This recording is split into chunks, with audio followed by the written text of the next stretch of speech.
વરસાદનું પાણી સંગ્રહ કરવા માટે ધાબામાંથી આ પાઇપલાઇન ઉતારી છે, એક આ જગ્યાએ એક આ ત્યાં, એ બધું પાણી આમાં આવશે.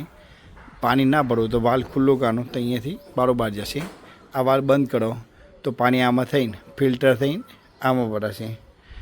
પાણી કાઢવું હોય તો અહીંયાથી આ વાલ રાખ્યો છે, વાલ ઉપર કરેલો ખુલી જાય, નીચે કરે એટલે બંધ થાય, અહીંયાથી ભરી લેવું.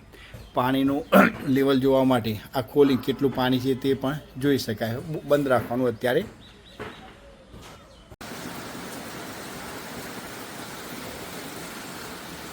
મગા નક્ષત્રનું પાણી ભરાઈ રહ્યું છે. ઉપરથી જે પાણી આવે છે એ આટલે સુધી પહેલાં ભરાઈ જશે. વાલ બંધ કરી એટલે આ પાણી પછી આ બાજુ ડાયવર્ટ થાય અને આમાં પાણી આવી છે. જુઓ તમે, આ ઉપર કરી આ પાણી ભરાઈ રહ્યું છે. આમાંથી જઈ આ જાળીમાં થઈ અને નીચે બીજું પણ ફિલ્ટર છે. આના નીચે ખોલી એટલે બીજું ફિલ્ટર છે એના, અને આમાં ફિલ્ટર થઈ પછી આમાં ભરાશે. પાણી ભરી જાય એટલે બધાને પ્રસાદ સ્વરૂપે બધાને 100 રૂપિયા લીટર આપીશું.